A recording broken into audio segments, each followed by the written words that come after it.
Merci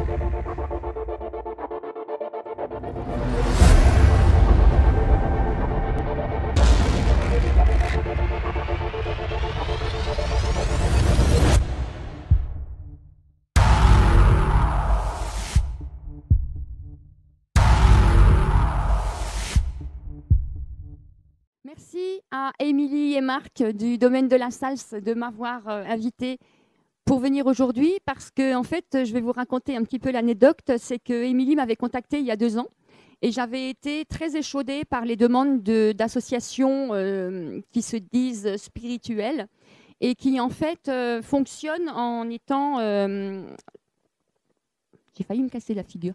En étant... dominé par le tiroir caisse, c'est-à-dire que quand il y a un autre intervenant qui décrète que si vous venez, eux ne viendront plus, et que ces intervenants-là remplissent les tiroirs caisse, eh ben vous éjectez très facilement de leur programmation. Donc, Émilie, quand elle m'a contactée il y a 2 ans, je lui ai dit non, j'ai plus envie d'intervenir dans les associations, je suis un petit peu échaudée, parce qu'ils n'ont de mots spiritualité, de valeurs spirituelles que le nom et n'intègrent absolument pas les valeurs. Et Émilie a dit, je comprends tout à fait et je reviendrai ultérieurement. Et c'est ce qu'elle a fait 2 ans après. Donc, il s'est passé 1 an dû au confinement et tout ce qui s'est passé. Donc, cette année, elle m'a ressollicité et je l'en remercie tout autant parce que de sa part, il n'y a eu aucun jugement, aucune chose qui a été mal interprétée. Ce n'était pas de la mauvaise volonté de ma part. Seulement, ça tombait un petit peu mal son invitation parce que j'étais vraiment, comme je vous l'ai dit, échaudée et aussi très déçue parce que pour en revenir au thème d'aujourd'hui qui est comment développer ses perceptions extrasensorielles et psychiques, en fait, je me suis basée sur mon propre parcours personnel pour ensuite proposer mes formations. Et il faut savoir que je suis, pour les gens qui ne me connaissent pas, donc je suis Aline Peugeot, des automobiles de la famille des automobiles du même nom. Je le précise parce que c'est une question qui revient de façon assez récurrente et qui mouline un petit peu en arrière-plan dans le mental. Et pendant que ça mouline, ça vous empêche d'intégrer tout le reste que je vais vous exprimer.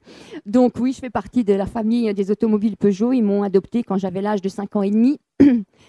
Et je suis auteure, conférencière, j'ai fait un TEDx et je fais également des formations en développement personnel.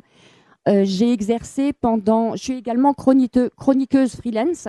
C'est l'histoire de tout mon parcours, en fait, c'est free, la liberté. J'appartiens à aucun groupe, j'appartiens à personne, j'ai ma liberté de penser. Ma liberté d'informer, ma liberté d'agir aussi. Je ne suis associée à personne d'autre que moi-même, même si beaucoup disent le contraire, hein, c'est absolument faux. Et vous savez, il y a toujours des électrons un petit peu qui gravitent et qui essayent de dire « oui, je connais Aline Peugeot, je travaille avec elle », c'est absolument faux. Je travaille toute seule avec moi-même, j'ai aucune équipe, je gère tout, absolument tout.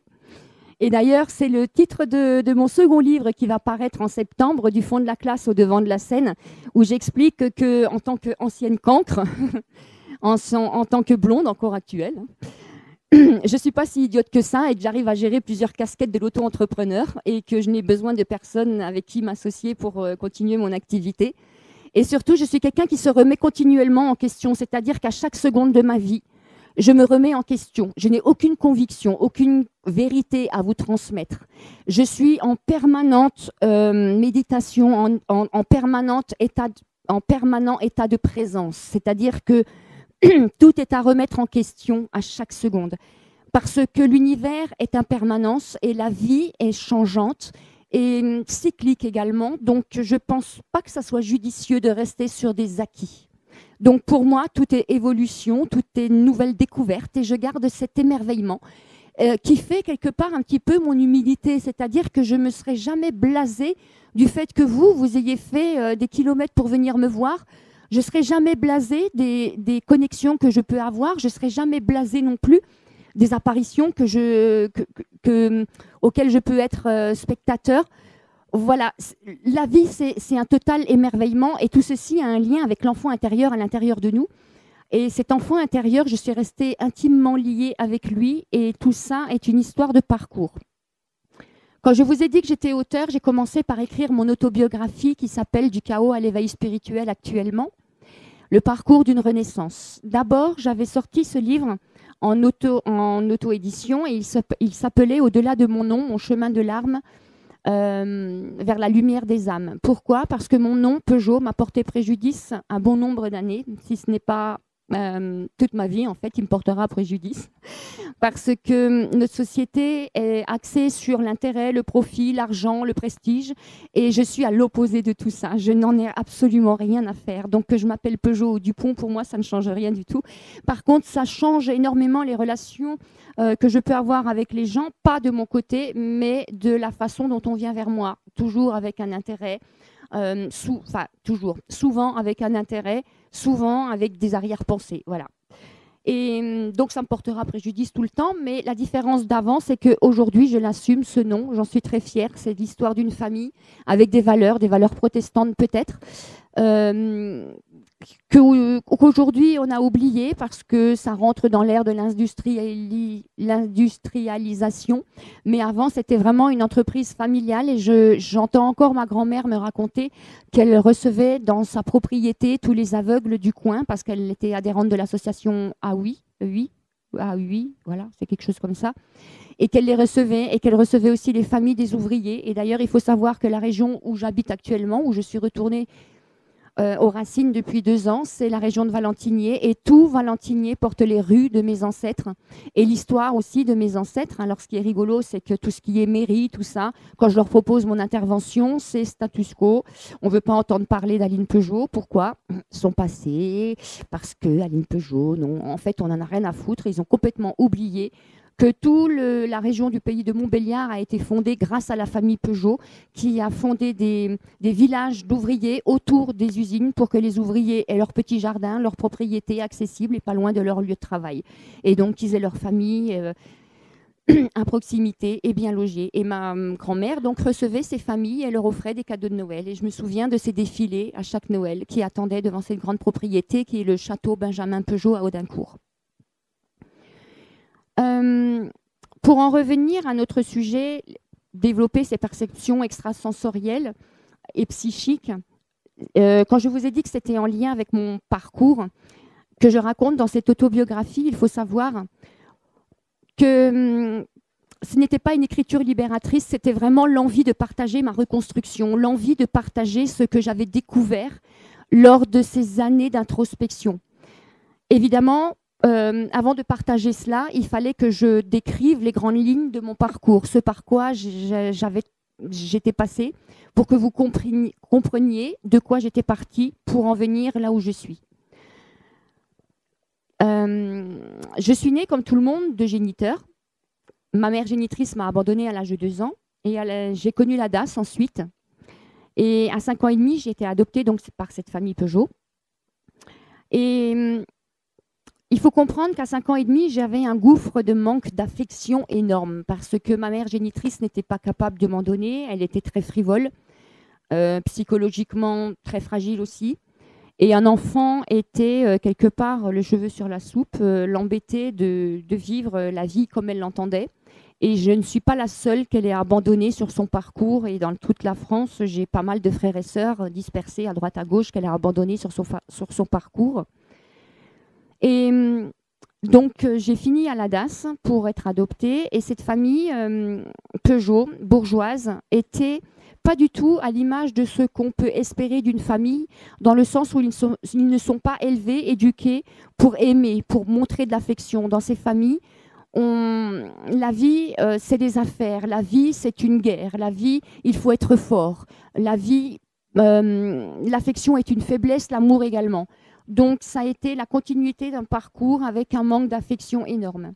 Il en est découlé évidemment tout un parcours d'errance, de perdition, où je me demandais pourquoi j'étais sur Terre, où je me demandais pourquoi le monde était si violent, pourquoi il était si médisant et autant de mensonges, autant de trahisons, parce que vous pensez bien que ma mère, avant de m'abandonner, ne m'avait pas averti de la situation. Lorsque je l'ai retrouvée en Belgique, quand j'avais 25 ans, elle m'a dit « C'est rigolo, Aline, quand je t'ai abandonnée à l'âge de 2 ans et demi, tu t'accrochais à mes jupes comme si tu savais que c'était la dernière fois que tu me voyais. »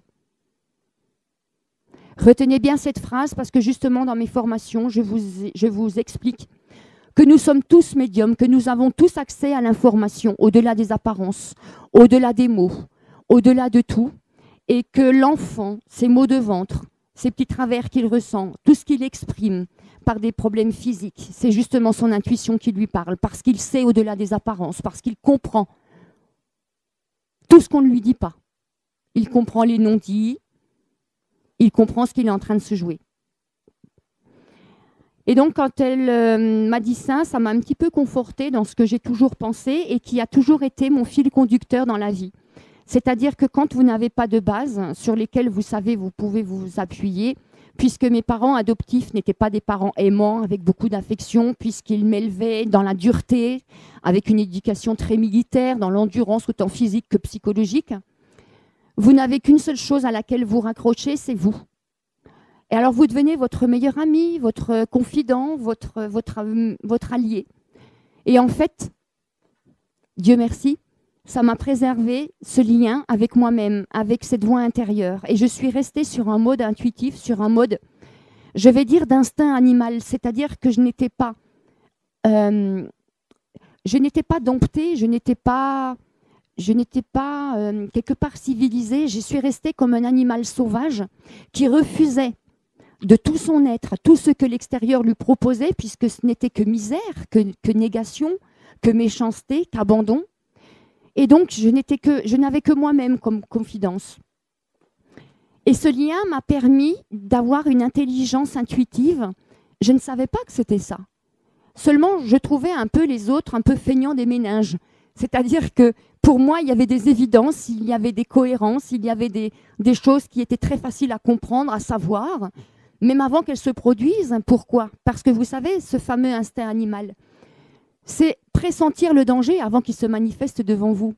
Pour moi, c'était une habitude. Pour moi, c'était normal. C'est que longtemps après, je vais y revenir parce que sinon je vais perdre le fil et vous aussi, je vais vous perdre avec, ça serait dommage. Donc j'ai gardé ce lien avec moi-même et j'ai toujours été convaincue des valeurs spirituelles qui m'animent. Ces valeurs que l'être humain peut être bon, qu'il a un cœur, qu'il peut donner le meilleur de lui-même, que l'être humain est un être de communication, que l'être humain est un être d'affection, que la première chose que nous recherchons quand nous vivons, quand nous arrivons sur cette terre, c'est l'amour du plan que nous venons de quitter. Et nous le recherchons à travers le regard de notre mère, de notre père, de notre famille, de notre entourage, de la maîtresse, de l'école, de la société. Elles ne nous le trouveront jamais. Jamais. Et vous savez pourquoi nous ne le trouverons jamais? Parce que nous avons une certaine idée de l'affection, nous avons une certaine idée de l'amour. Et personne ne peut y répondre de la façon dont vous l'attendez, si ce n'est vous-même. Ça, je l'ai compris au bout de 50 ans de vie. C'est pour ça que j'ai l'habitude de dire que je suis née il y a 5 ans seulement. Quand je me suis enfin apporté cet amour, quand enfin j'ai pu aimer l'autre sans en attendre de retour, quand enfin je me suis légitimisée dans ce monde, quand enfin j'ai compris que aimer, c'était ne rien attendre en retour. Enfin, aimer, c'est ne pas avoir besoin de l'autre, qu'il ne comble aucun manque, aucune souffrance. Là, c'est véritablement être authentique, dépourvu d'intention de manipulation. Parce qu'il faut bien dire les choses comme elles sont.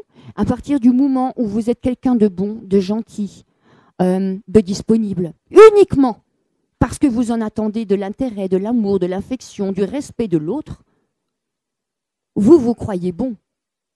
Mais quand on fait un pas de côté et qu'on voit les choses autrement, vous n'en restez que des manipulateurs. Parce que vous faites les choses dans l'optique d'obtenir quelque chose. Et ça, c'est à l'opposé de l'inconditionnalité. Donc j'ai évolué comme ça, avec ce lien avec moi-même, en faisant mes propres déductions, en observant, en faisant mes propres vérités par rapport à moi-même. Et c'est comme ça que, à travers des remarques qu'on me faisait, ouais, de toute façon, toi, tu as un physique, tout le monde te regarde. Oui, toi, de toute façon, tu n'as rien dans la tête. Oui, toi, de toute façon, personne ne t'aimera pour qui tu es, mais uniquement pour ton nom. Ou parce que tu as des boucles blondes. Quand on vous rabâche ceci, ça devient des vérités. Et ces vérités vous font faire des choix. Donc je vais raccourcir pour ne pas raconter non plus ma vie qui est dans mon livre. C'est pour ça que mes choix ont été la prostitution, La prostitution, je suis quelqu'un de timide, de pudique, avec des valeurs. Je ne supportais pas l'idée de me donner à n'importe qui. Donc, je suis tombée parallèlement dans l'alcoolisme. J'ai connu la vie dans la rue. Pourquoi? Parce que j'entends souvent, ouais, celle-là, elle est née avec une cuillère d'argent dans la bouche et puis finalement, elle a préféré la rue et en plus, elle s'en plaint. Non, je m'en plains pas. Parce que ça a été une période la plus heureuse de ma vie. Parce que j'étais libre. Enfin libre. Et je l'ai fait délibérément, ce choix. Et j'étais avec des gens authentiques, qui ne trichaient pas. Les autres SDF, ils sont comme ils sont vrais. Ils n'ont rien à gagner, ils n'ont rien à vous entourloupiner, ils n'ont rien à vous vendre. Ils sont vrais. Donc dans la rue, j'ai découvert la vie. Très important, l'adaptabilité aussi. Faire au quotidien avec ce qu'on a. Comme les Cro-Magnons, à qui on doit notre espèce qui a perduré jusqu'à maintenant. Ils ont fait avec ce qu'ils avaient sur le moment. Et bien moi, dans la rue, j'ai fait pareil. J'ai fait avec ce que j'avais. J'ai connu également les violences conjugales, ce qui va de pair avec le manque d'estime de soi. C'est normal. Quand on vous dit que vous ne valez rien, forcément, le premier mec qui s'intéresse à vous, même s'il vous donne des coups, vous vous estimez heureuse qu'il s'intéresse à vous. Tout cela, je le prends maintenant avec le sourire parce que, quelque part, je me rends compte, je me responsabilise. Je me rends compte que j'ai autorisé, j'ai permis tout ça, même inconsciemment. Même si ce sont des vérités qui se sont cristallisées à l'intérieur de moi, j'ai quand même autorisé tout ça. Alors bien sûr, quand on est jeune, quand on est enfant, on ne peut pas juger, on ne peut pas s'en vouloir de tout ça. Mais de toute façon, le propre du parcours de l'être humain, c'est d'expérimenter. Et c'est son expérience qui ensuite va lui apporter des leçons de sagesse, de distance, de prise de recul. Quand, à un moment donné de ma vie, vous avez beau trouver un mari formidable, des enfants géniaux, une maison, un jardin, chien, chat, tout. Vous avez tout de l'extérieur pour être heureuse. Mais pourtant, vous traînez ce mal-être, ce spleen de Baudelaire. Vous traînez cette nausée de Camus. Vous traînez cette envie de mourir parce que vous n'êtes pas bien à l'intérieur de vous. Parce que vous culpabilisez d'avoir fait des choix que les autres ne comprennent pas. Vous vous sentez sali, vous vous sentez diminué. Donc à un moment donné, vous vous rendez compte que vous n'êtes pas en mode vie, mais en mode survie. Cette survie, elle ne peut pas durer longtemps. C'est le propre même de la survie. Et donc, il n'y a que deux choix qui s'offrent à vous. Il faut que ça s'arrête. Soit que ça s'arrête la vie, soit que ça s'arrête la souffrance. Et là encore, ce lien avec mon intériorité m'a sauvée, puisque c'est le mot spiritualité qui est venu s'imposer dans mon esprit. Et je me suis dit, c'est quoi encore ce truc? Et là, je suis partie dans des recherches, dans des découvertes, dans une introspection qui a duré des années. Ma famille m'a laissée tranquille parce qu'ils ont compris que c'était une question pour moi de vie ou de mort. Ma fille m'a avoué que quand elle rentrait du collège, elle n'était jamais certaine de me revoir en vie, tellement elle savait qu'intérieurement, je souffrais de tout mon parcours. Je pense que ma famille a énormément de mérite d'avoir supporté, sans broncher, avec force, de savoir que j'en étais à ce stade-là, sans m'en parler. C'est-à-dire qu'ils m'ont laissé le choix. Tu prends le choix de la corde, on accepte. Tu prends le choix de la vie, on accepte. Donc ma famille a énormément de mérite de ce côté-là. Et donc, quand ce mot spiritualité qui est venu s'imposer dans mon esprit a attiré mon attention, comme je vous l'ai dit, je suis rentrée en introspection, de lecture en lecture. J'ai appris énormément, jusqu'à étudier les religions, étudier les neurosciences, étudier la sociologie, comprendre l'être humain, comprendre pourquoi moi qui avais tellement foi en l'être humain, tellement de valeurs, de partage, de bienveillance, de compréhension, d'écoute, pourquoi je ne voyais pas tout ça dans ce monde, pourquoi je ne vivais que le contraire. Et c'est là que je suis tombée sur des témoignages de médiums et que j'ai compris que ma façon de fonctionner, de comprendre mon intelligence, pourquoi j'avais aussi été qualifiée de cancre et mis de côté, j'ai compris que j'avais une intelligence différente et que ce que j'avais, ça s'appelait de la médiumnité. Donc j'ai été toute contente parce que pour la première fois de ma vie, je savais enfin ce que j'allais pouvoir faire d'autre qu'avec le physique. Et donc je me suis dit, c'est génial la médiumnité, c'est génial, je sais l'avenir, c'est génial, je sais des choses sur les gens. Il faut qu'ils sachent, les gens, que ça existe. J'avais également des contacts avec des défunts. Il fallait que les gens sachent, ça pouvait changer complètement la façon de voir la vie, de voir les choses, que de savoir que la vie, c'est juste vivre. Après, tu meurs et après, il n'y a plus rien d'autre après. Il fallait qu'ils sachent qu'il y avait encore une ouverture, qu'il y avait une continuité, que la conscience, c'était dans l'univers, qu'on ne laissait pas qu'une empreinte, mais qu'on laissait encore une vie qui était vivante, évolutive. Donc, je me suis mis médium en exercice. Mais avant ça, je me suis dit, c'est bien beau de fonctionner comme ça, mais la problématique, c'est que souvent, chez moi, ça s'impose, ce n'est pas sur commande. Donc, j'ai étudié les neurosciences, j'ai étudié les états de conscience modifiés, et j'ai compris comment on pouvait créer cette ouverture qui permettait la captation de l'information qui était présente en tant que donnée dans l'univers. Comprenez bien ça, en tant que donnée, c'est-à-dire que l'animal dont je vous ai parlé tout à l'heure, quand il ressent le danger avant qu'il se manifeste, l'animal capte les données du danger avant qu'il se soit matérialisé devant lui. Et nous en sommes tout à fait capables également.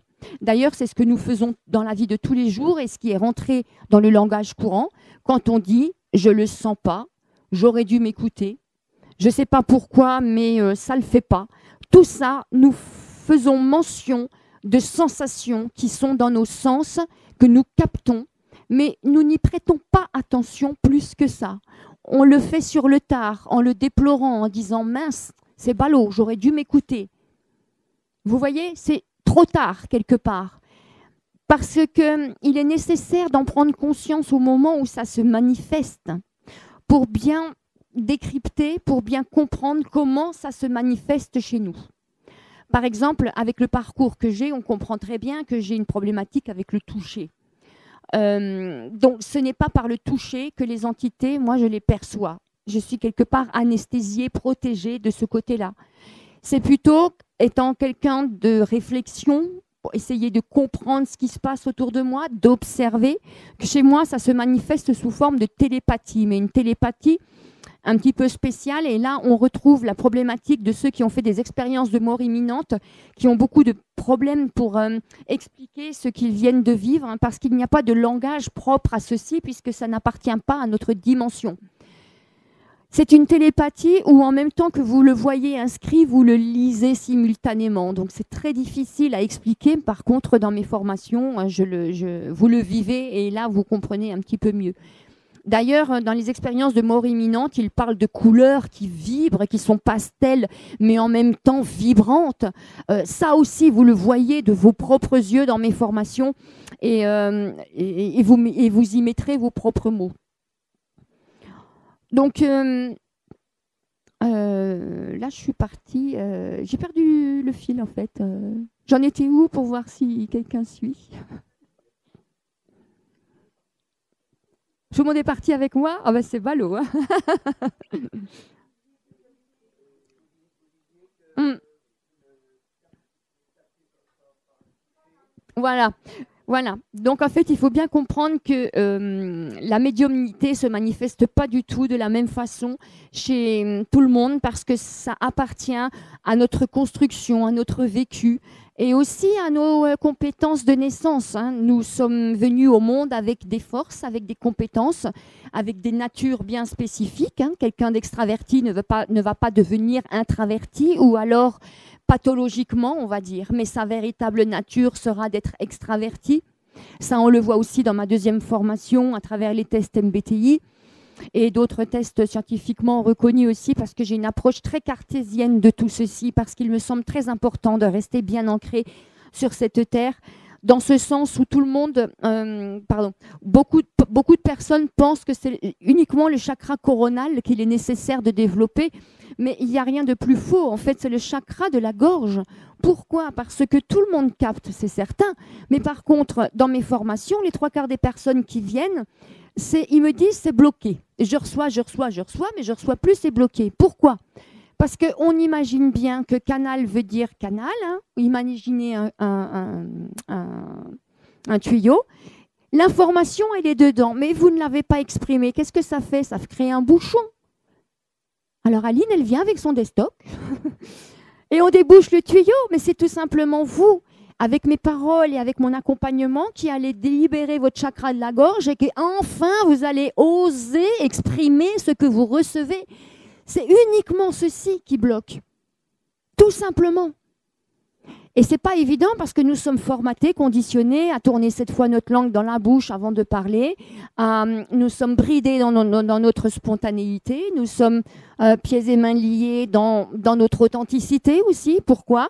Parce que l'enfer est pavé de bonnes intentions et qu'on nous a toujours dit que pour être accepté, aimé, pour faire partie de la société, il faut se comporter de telle façon, dire les choses de telle façon aussi. Donc on s'est bridé. Mais la bonne nouvelle, c'est que le retour en arrière est possible quand vous l'aurez décidé. Et de toute façon, le premier pas, le plus important, c'est de oser envisager cet ordre du possible, tout simplement. Et ça, c'est déjà la moitié du chemin parcouru.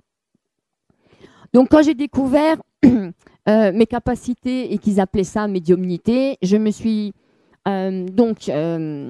attelée à chercher comment on pouvait le faire sur commande pour pouvoir ensuite le proposer aux personnes.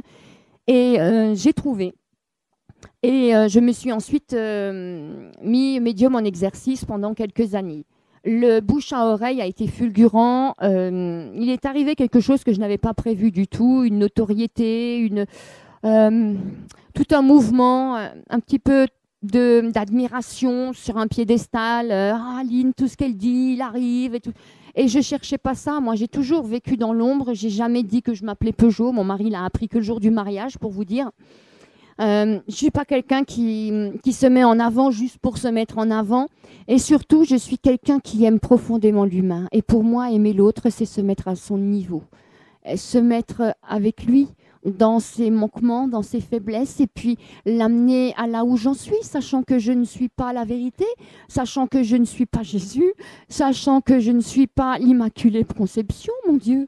Non, je suis juste humaine avec ses imperfections, mais au moins j'ai le mérite de rester intègre et de faire à chaque fois du mieux que je peux avec les éléments que j'ai à cet instant. Et je pense que c'est la meilleure façon d'aborder la vie. Donc, tout ça, ça m'a déplu. Surtout aussi que j'ai remarqué que beaucoup de consultants achetaient du plaisir immédiat et que 3-4 semaines après, tout l'impact de ce que j'avais pu leur dire durant ces séances de médiumnité était réduit à néant parce que les automatismes reprenaient le dessus, parce que ça ne suffisait pas. Donc, il y avait aussi ce milieu de médium, de spiritualité qui n'en a quelquefois que le nom et pas les valeurs. J'avais cru mettre les pieds dans le monde que je rêvais, dans un monde idéal, mais en fait, ils en parlent, mais ils ne le font pas pour les 3/4. Et j'ai été très surprise et même très violentée par ce que j'ai découvert. Il y a du chantage, il y a de la diffamation, il y a des insultes, il y a vraiment des choses horribles, mais surtout, il y a du profit sur le dos de personnes en errance, des personnes en deuil, des personnes en souffrance. Et en aucun cas, je ne voulais m'associer à tout ceci.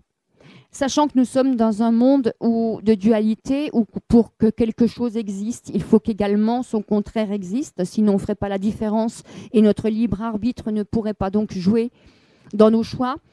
Ah, j'ai refailli casser la figure. Il y a un truc là derrière, piégé. Donc je me suis dit, qu'est-ce que tu pourrais proposer pour justement pas nourrir cette clientèle qui nourrit tout ce qui est gourou, tout ce qui est charlatan, tout ce qui ne voit que le portefeuille et pas l'intérêt de l'âme et du cœur de la personne en face qui vient de la solliciter. Et je me suis dit, mais c'est très simple. Je vais montrer aux gens qu'eux aussi, ils peuvent développer leurs propres capacités.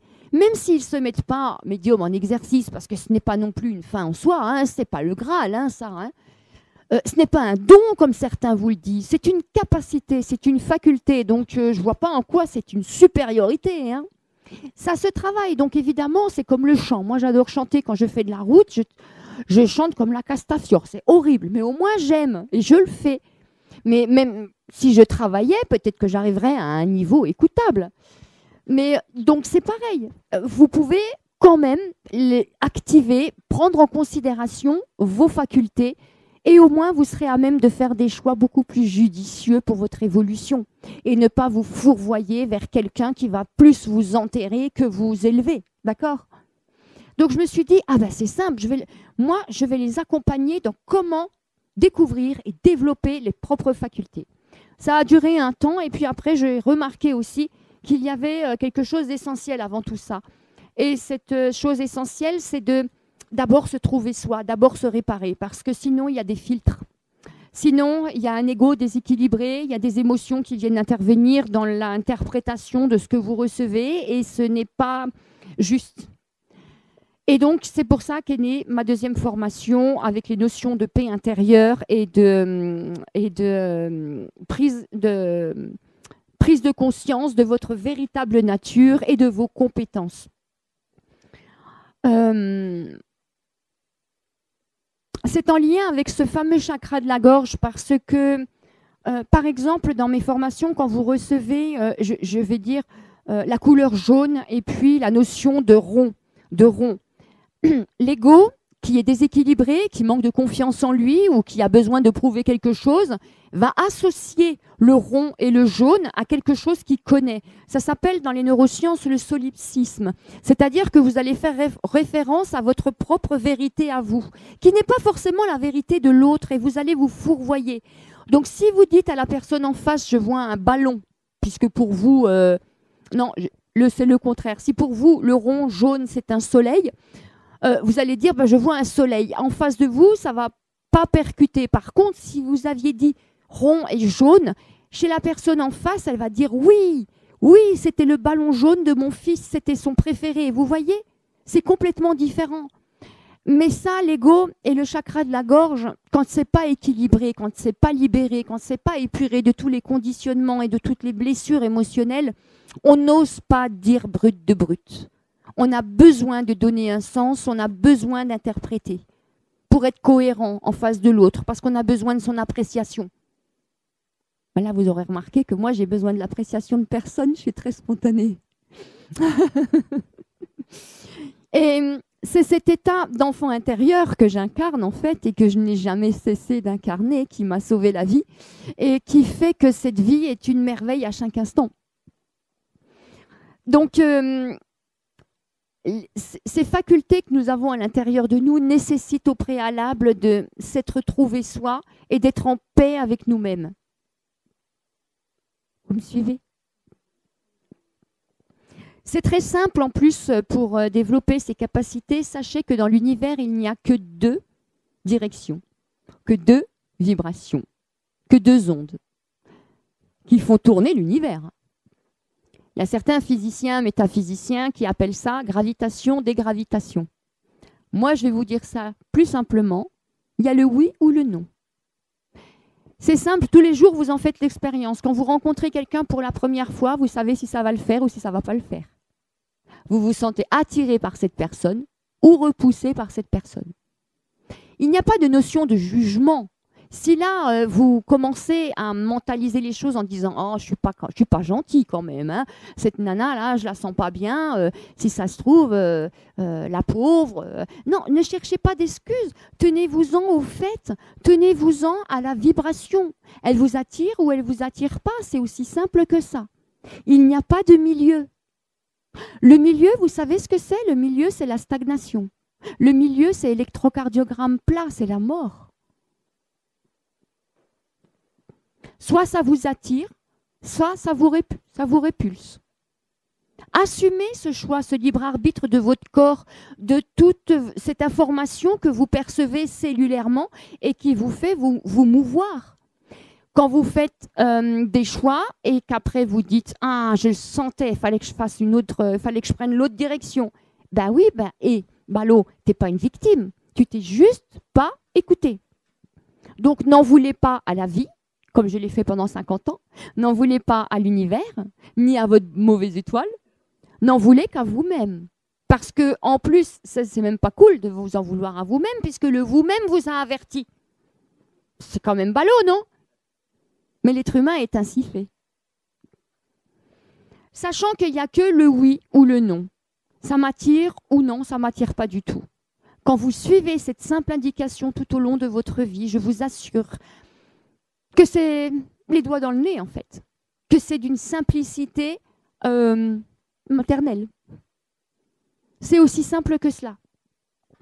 Ensuite, il faut savoir qu'il n'y a pas que nos émotions, que notre mental qui sont conditionnés par ce formatage, par cette société. Nous sommes tous médiums canal, nous recevons tous jusqu'à l'âge de 5-7 ans. Le fameux âge de cet enfant intérieur d'ailleurs, qui ensuite se soumet, se plie au conditionnement. Il met les genoux à terre, il dit « Ok, j'ai pas le droit de sentir, j'ai pas le droit de savoir, j'ai pas le droit de dire des choses que je vois parce que personne d'autre ne les voit et moi j'ai envie d'être aimé, j'ai envie d'être accepté, donc pour faire plaisir aux autres, je vais me taire. Pour faire plaisir aux autres, n'oubliez pas cette fameuse phrase, je pense que c'est Eleanor Roosevelt, non, c'est Aristote qui a dit « Rien n'a été dans la pensée qui n'est d'abord été dans la sensation ». Si vous ressentez qu'il ne faut pas dire certaines choses, si vous ressentez que vous allez être mis sur le côté, rejeté, parce que vous allez dire certaines choses, parce que vous percevez les choses autrement, ça devient, dans votre pensée, une vérité, que vous n'avez pas d'autre choix que de penser comme tout le monde le dit. Et c'est vivre en état de névrose permanente que d'être persuadé qu'on n'a pas le choix. Et ça, c'est horrible pour le psyché. Du coup, on se sépare de notre pouvoir de l'esprit. Et pourtant, nous sommes créateurs de notre réalité. Avant la matière, il y avait l'esprit. C'est aussi simple, et j'en reviens sur cet exemple de l'animal dans la nature. Quand il ressent le danger, c'est-à-dire qu'il capte le danger sous sa forme informationnelle, avant qu'elle soit sous sa forme matérialisée. Vous me suivez? Vous savez, c'est bizarre parce que je vous vois à contre-jour, donc je ne vois absolument pas vos expressions du visage. Mis à part qu'il y a un piège derrière moi et puis que de temps en temps, je risque de me casser la figure, c'est tout ce que je sais.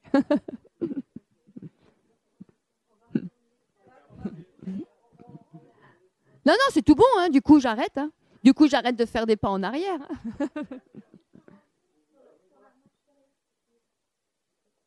Oui, mais du coup, ça me met encore plus loin que des gens.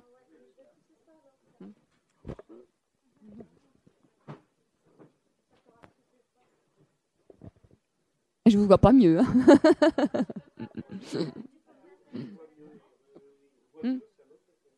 Là, on me voit mieux? Ah. D'accord. Bon, au moins, vous avez gagné quelque chose, mais moi, je ne vois rien du tout.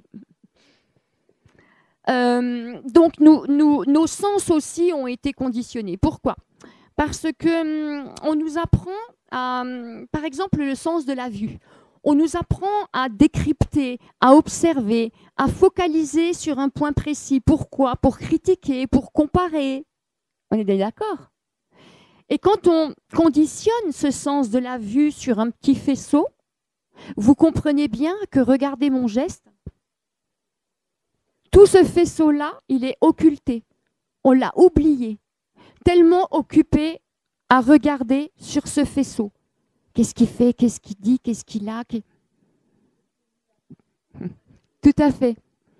Et il faut savoir que les entités, tout ce qui est de l'ordre du subtil, a la fâcheuse manie de toujours, les 3/4 du temps, de se manifester dans cet angle mort-là. Mort entre guillemets. Pour les gens inconscients. Pour les gens conscients, c'est simple. Il suffit d'élargir le regard. Edmond Giroux, dans son livre Les mondes invisibles, l'explique très bien, et j'étais très surprise quand j'ai lu son livre de voir qu'il écrivait ce que je conseillais à mes stagiaires, c'est-à-dire que regardez devant vous, un point fixe devant vous, faites cet exercice idéalement dans la nature. Vous regardez en face de vous, mais en même temps, vous êtes capable de voir sur les côtés, de voir ce qui bouge sur vos épaules. D'accord? Quand vous maintenez ce regard en face de vous, mais alors attention, quand vous regardez en face, vous ne fixez pas quelque chose, vous regardez dans le vague, vous regardez au loin, sans fixer, et que vous êtes capable de regarder ici ce qui se passe. Si vous maintenez ce regard, vous allez passer à un autre état. Vous allez passer d'observateur à élément observé, c'est-à-dire que vous allez faire l'appartenance du grand tout. Vous n'allez plus sentir de limite entre ce que vous êtes en train de regarder, entre ce que vous êtes en train de penser. Vous allez faire appartenance avec l'environnement autour de vous. Et ça, c'est juste une sensation magnifique que beaucoup d'expériences de mort imminente ont fait, mais qu'on peut faire, bien évidemment, de notre vivant, par ce simple exercice. Vraiment, je vous conseille de le faire. Je le redis, regardez en face de vous. Et en même temps, vous pouvez regarder ce qui se passe sur votre épaule. Maintenez ce regard. Vous n'aurez pas une heure à attendre, hein, ni même quelques minutes. Hein. En quelques secondes, vous allez passer dans un autre état. Vraiment appartenir à tout ce qui vous entoure. Et là, mais c'est une sensation. C'est une sensation d'âme, je ne peux pas vous dire autrement. C'est une sensation de compréhension, de connaissance, d'appartenance, de réunion avec tout. Vous vous sentez unis à l'arbre, unis à la terre, unis à l'univers. Vous êtes en état d'âme, tout simplement. Donc vous vous rendez compte de quoi on nous déconnecte en nous formatant avec ce simple sens de la vision. Louis, c'est pareil. Louis, on a l'habitude, dans ce monde industrialisé, au brouhaha. Alors ça fait du bruit, les usines, les voitures et les brouhahas. Et vous savez quoi? C'est quand ça s'arrête qu'on se dit « Ah tiens, il y avait du bruit ». Donc notre oui, elle a perdu la sensation d'écouter, puisque c'est quand ça s'arrête qu'elle s'en rend compte. Réapprenez à décrypter les sons qui appartiennent à ce bruit. Tout ceci a un point commun, c'est un état de présence. Tout simplement, soyez présent dans vos sens. Soyez là. Soyez, la pleine présence est égale à la pleine conscience. C'est aussi simple que ça. Ressentez, observez, décryptez, posez-vous les bonnes questions. Qu'est-ce que je ressens? Comment je me sens? D'où ça vient? Ça sent, tiens, ça sent ça. Est-ce que ça appartient à l'environnement où je suis? Non, ça n'appartient pas. Donc, d'où ça vient? Parce que comme je vous l'ai dit, je suis quelqu'un de très cartésien, très ancré. Et avant de dire « Ouh là là, c'est ma grand-mère avec son odeur de riz, là. Ouh là là, c'est mon grand-père avec son odeur de tabac. » Faites gaffe qu'il n'y ait pas quelqu'un en train de fumer juste derrière vous, hein, parce que sinon vous êtes bon pour HP. La barrière est très mince entre la schizophrénie et la médiumnité. Pour ne pas la franchir, soyez bien ancrés et éliminez tout ce qui est vraiment de l'ordre de votre réalité avant de supposer ou de suggérer que ça vient de quelque part d'autre. Parce qu'évidemment, ça peut venir de quelque part d'autre. Mais il est vraiment nécessaire de rester ancré. J'ai rencontré beaucoup de personnes qui sont parties en pathologie, qui sont parties en vrille sur mon parcours. C'est dommage. Parce que quelque part, c'était leur vérité. Comme je vous l'ai dit, l'esprit est capable de créer ce qu'il a envie. Et quand il disait voir, voir, voir, le problème, c'est qu'il le créait, ce qu'il voulait voir. Donc la barrière est vraiment très mince. Être dans cette ouverture de vouloir voir, c'est tout simplement y croire. Y croire avant de le voir, alors que notre société, c'est d'abord, moi j'y crois quand je le verrai. Mais c'est le contraire, croyez-y avant de le voir. Mais croyez-y pas fanatiquement. Croyez-y dans l'émerveillement, dans la simplicité, dans... Oh, comment je pourrais vous dire? Bah, vous avez compris, non? En fait, c'est une attente dans la non-attente. Pourquoi? Parce qu'il n'y a pas de... il n'y a pas d'intérêt derrière. Je veux dire, si ça ne se manifeste pas aujourd'hui, il n'y a pas mort d'homme, ça ne va pas changer votre vie. Donc soyez dans cette ouverture, dans cette acceptation que ça soit peut-être demain ou après-demain. Voilà, c'est une ouverture complètement inconditionnelle et surtout sans décréter par quels moyens vous voulez voir ou entendre ou que ça se manifeste. Parce que peut-être que vous, ce n'est pas par la clairaudience ou par la clairvoyance que ça va se manifester, mais plutôt par le clair ressenti. Et si vous décidez vous-même par quels moyens ça va se manifester, vous vous coupez de vos potentiels, de vos possibilités propres. Donc, être dans une attente de non-attente. En fait, vous savez à quoi ça correspond? Je vais en revenir à ce fameux animal. C'est un état d'alerte animal, un instinct animal qui est en alerte. Les sens aiguisés, à l'affût sans savoir, puisque l'animal ne mentalise pas, sans savoir ce qu'il attend. Juste dans la perspective où, mais en même temps ou pas. Vous voyez? Donc j'encourage chacun à redevenir cet animal. Vous savez, c'est du chamanisme. C'est du pur chamanisme. Ils sont au cœur de cette vérité, les Amérindiens et toutes ces populations et ces cultures. Reprenez l'habitude de respirer l'humus, de respirer la terre, de faire corps avec la terre, de faire une connexion avec l'animal. Quand j'ai redécouvert cette spiritualité par les Amérindiens, en ce qui me concerne, et que je suis allée à l'époque, je travaillais, je faisais le ménage dans un bowling, pas loin de chez moi, et je rentrais à pied. Là, je n'oublierai jamais, mais comme j'aurais pu faire une expérience de mort imminente et puis que ça me reste gravé dans ma mémoire, moi qui ai une mémoire de poisson rouge dans cette vie, je m'en souviendrai toujours, alors que c'était il y a bientôt 8-9 ans, le jour où l'arbre m'a salué. Il m'a salué. Alors évidemment, il ne s'est pas plié. Il faut arrêter d'avoir des comparaisons avec notre monde. Quand je vois des médiums qui disent « Ouais, de toute façon, là-haut, vous arrivez au 3e étage et puis la 4e porte à droite, eh ben, c'est là que se trouve Jésus. » Il faut arrêter. On ne peut pas étatifier, on ne peut pas sociétal. Je sais pas. Ah oui, j'ai oublié de vous préciser, j'adore inventer des mots, mais tout le monde les comprend. Au moins, c'est un avantage. On ne peut pas sociétaliser le monde de là-haut. Quand on dit tout ce qui est en haut est pareil que en bas, c'est dans l'autre sens. Hein? C'est pas dans le sens, nous, en bas, on va inspirer ceux d'en haut. Il faut arrêter. Il n'y a pas d'ascenseur, il n'y a pas d'étage, il n'y a pas des portes, il n'y a pas... Ça m'agace quand j'entends ça. Et puis que vous avez tous ces adeptes qui disent « Oh mon Dieu, mais c'est fabuleux ce que vous dites !» Un petit peu de recul. Comment peut-on supposer que dans le ciel, il y a des étages avec des ascenseurs et puis que... Non, il faut arrêter. Là, je suis partie.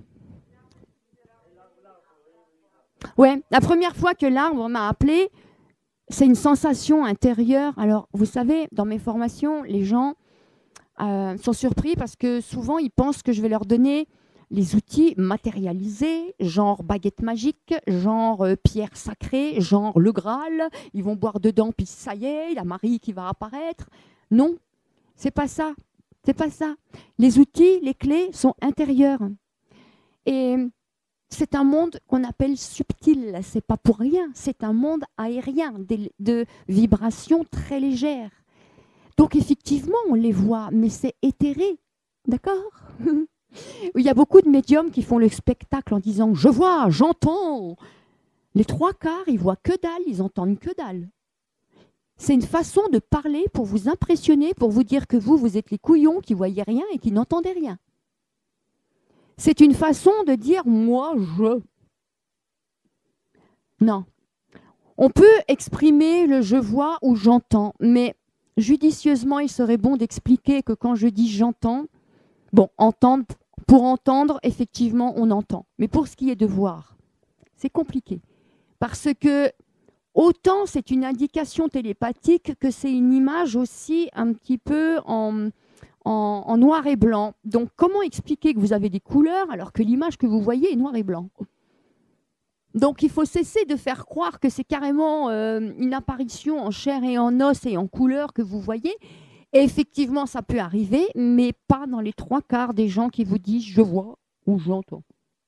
Certains n'entendent que dalle et c'est surtout un ressenti qu'ils interprètent.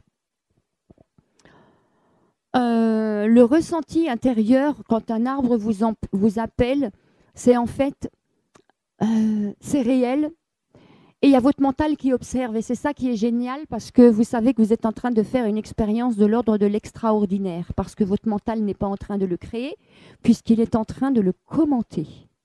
Et votre mental est limité, il ne peut pas faire les deux à la fois.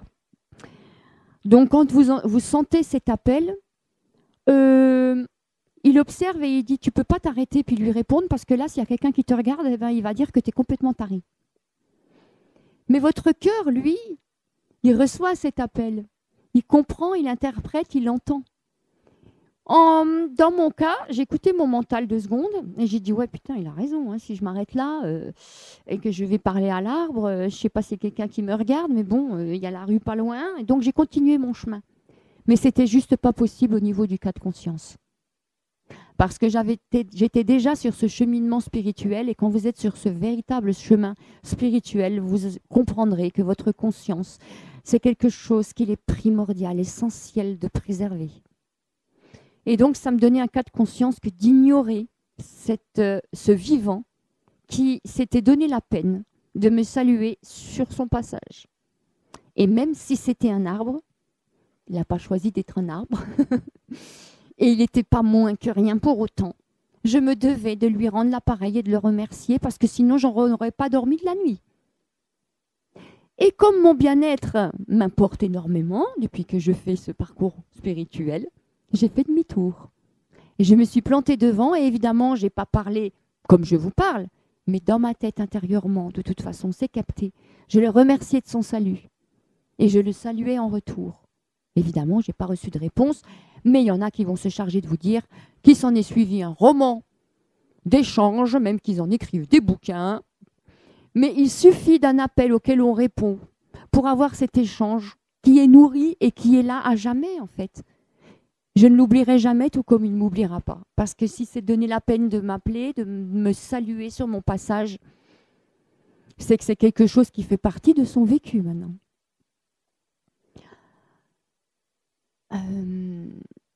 Cet état de conscience, de présence, est à l'opposé de l'inconscience, évidemment, hein, c'est une vérité de la palisse. La méditation y aide beaucoup, l'hypnose également, mais on peut également, quand on a du mal à se poser, on peut également être dans cet état de présence dans l'action. Tout simplement en se posant les bonnes questions. Quand on est en interaction avec quelqu'un, vraiment avoir cette empathie, cette envie de le comprendre, au-delà de ce qu'il exprime, au-delà de ce qu'il prononce, de ce qu'il dit ou de ce qu'il paraît. C'est cette fameuse connexion d'âme à âme. Quelquefois, on parle avec quelqu'un, puis on se dit, mince, qu'est-ce qu'il m'a dit déjà? Parce qu'on n'était pas présent à la conversation. Et le secret, il est là, c'est un état de présence. N'oubliez jamais cette association présence égale état de conscience. Il est beaucoup plus facile, évidemment, d'être éveillé, d'être en pleine présence, là-haut, perché sur sa montagne de l'Himalaya. Hein, là, il n'y a personne qui vous embête, même pas une mouche. Le challenge, c'est d'être dans cet état de présence, dans cet état de paix, on va même dire dans cet état pacifique. Parce que souvent dans notre société, on est en état défensif ou quelquefois agressif. Pourquoi? Parce que, en fait, on nous éduque en nous faisant comprendre que l'autre, il a plus que nous avons moins, forcément. Ou que pour aller dans une direction, il faut absolument prendre ce cursus scolaire, cette direction-là. Et on est tellement plus nombreux à prendre tous les mêmes directions, qu'on nous apprend en plus, justement en conditionnant nos sens, à observer, à regarder, et puis à critiquer, à casser, à taper, passer sur la tête de l'autre, parce qu'il n'y a pas de place pour tout le monde. D'où cette violence qui est engendrée par l'éducation, par ce formatage, par ce conditionnement, puisqu'on nous fait croire qu'on n'a pas d'autre choix que de casser l'autre pour avoir sa place, puisqu'il n'y a pas de place pour tout le monde. Vous me suivez ? Vous avez des questions? Parce que quelquefois, je passe du coq à l'âne.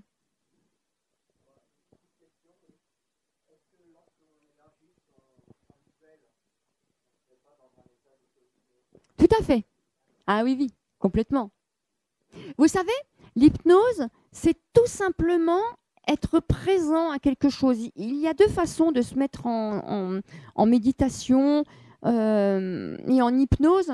Soit on focalise sur une seule chose, soit on focalise sur plusieurs choses. Ça dépend des personnalités. Il y en a qui ont besoin d'être nourris dans tous leurs sens. Donc on parle de chaleur, on nourrit le regard, on nourrit le toucher, on donne des précisions. Et il y en a d'autres qui ont besoin que d'une chose. Donc on parle de flamme ou on parle de respiration. Mais tout ceci, effectivement, nous met à l'opposé de cet état d'inconscience où on est en mode automatisme et où on n'est pas présent à ce qu'on fait. Et souvent, ah tiens, il est déjà cette heure-ci, ou ah tiens, je me suis coupé. Pourquoi? Parce que vous n'étiez pas présent à votre geste. Et c'est très simple au quotidien à appliquer. Quand on lave une salade verte sous l'eau, se poser les questions, l'eau vient d'où? Jusqu'à notre robinet, elle a son parcours.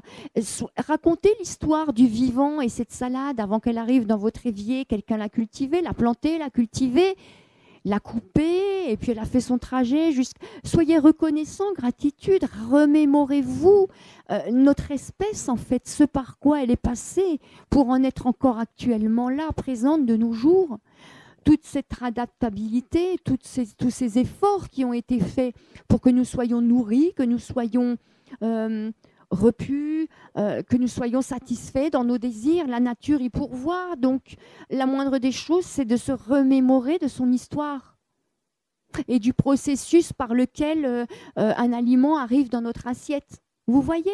Alors que nous... je ne sais pas si c'est vrai, enfin, je suppose, maintenant il n'y a plus rien qui m'étonne, mais il paraît qu'il y en a qui pensaient que les poulets, ça naissait dans des packs, sous cellophane. Pourquoi pas? Mais vous voyez, se reconnecter au vivant. J'ai entendu des aberrations de ce style.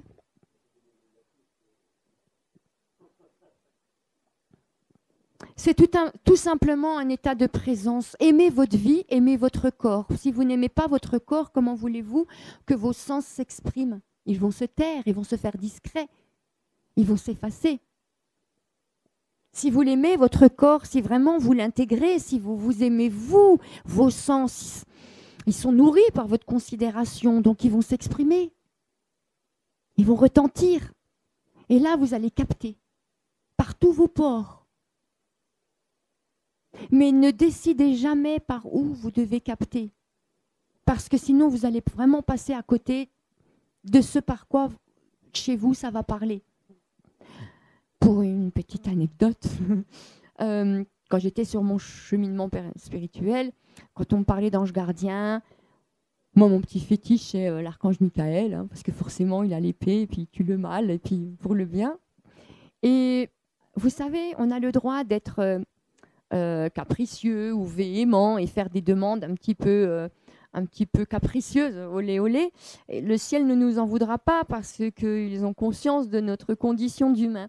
Et quelquefois, je faisais des caprices en disant « Ouais, bon, c'est gentil, hein, moi je fais ma part du boulot, je fais mon introspection pour être quelqu'un bien, hein, essayer de faire évoluer les choses, mais là, je commence à douter, donc j'aimerais bien voir un ange, un vrai ange gardien devant moi, en chair et en os, voilà, un vrai. » Voilà, hein, j'ai oublié de faire le na.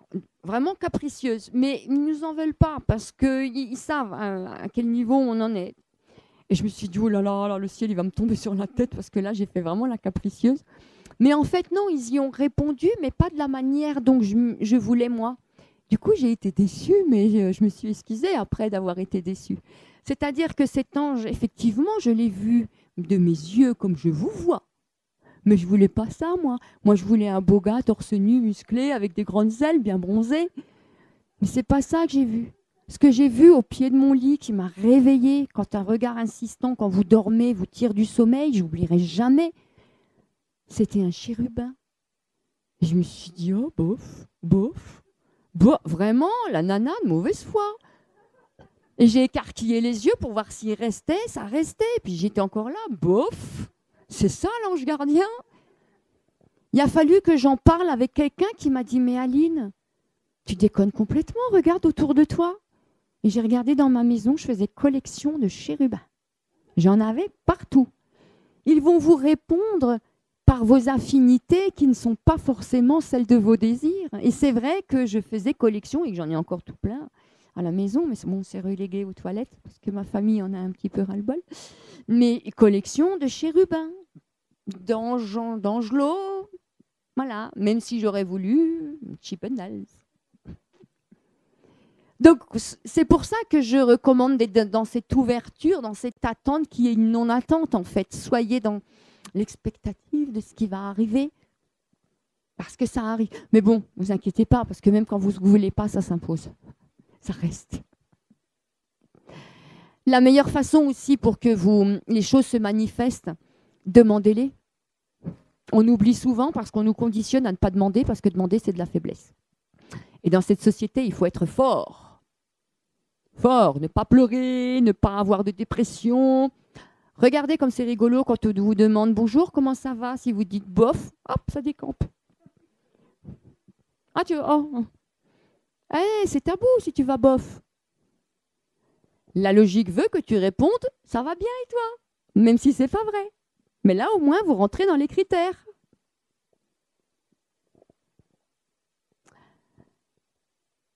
Donc, réjouissez-vous, attendez, demandez. Vous savez, il y a un bouquin vachement connu où c'est marqué demande et tu seras exaucé. Et aussi, aide-toi et le ciel t'aidera. On vous demande vraiment de faire le premier pas. Ce premier pas est un acte de foi, un acte de volonté dans ce sens où vous y croyez avant même de le voir. Ok, vous voulez bien y croire avant de le voir. Mais vous êtes aussi en droit de demander des preuves. Vous êtes en droit et vous serez exaucé également parce qu'on est compris dans nos faiblesses. On est compris dans nos doutes.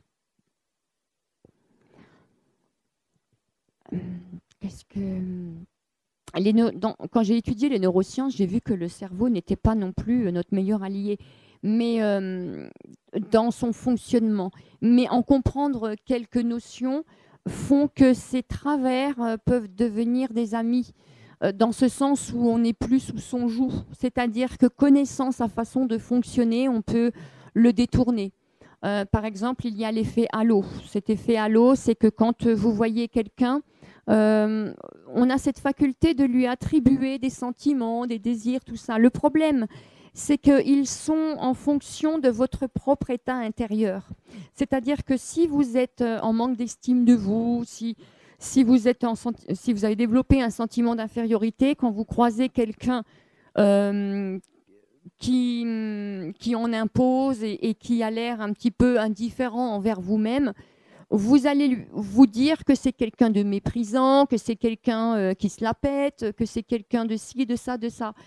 Mais c'est à tort. En fait, ce sont vos émotions qui dénaturent la vérité, qui va faire en sorte que votre cerveau va attribuer des sentiments, des intentions à l'autre qui ne sont que le reflet de vos propres craintes. Vous comprenez ce que je veux dire? En fait, on en revient au fameux effet miroir qui en apprend plus sur vous-même que sur l'autre. Ça, il faut bien le comprendre aussi. De toute façon, c'est très simple. Votre rapport envers le monde va vous en dire énormément sur votre état intérieur. J'ai vécu pendant 50 ans en pensant que le monde était un ennemi. J'ai eu 50 ans de guerre. Et maintenant, le monde, pour moi, est un ami parce que je n'en attends rien. Parce que je ne lui demande ni validation, ni autorisation, ni acceptation, ni rien. C'est pas que je m'en contrefous. Il faut bien différencier ça. C'est que je suis dans l'acceptation totale telle qu'il est. Et qu'il ne me nourrit pas. J'ai juste envie, moi, de le nourrir de ma vibration. C'est ça ma ligne de conduite. À partir de là, il n'y a plus de blessure. Il n'y a plus de peur, il n'y a plus de blocage. Vous comprenez bien ou je développe? On comprend bien. C'est un public averti aujourd'hui.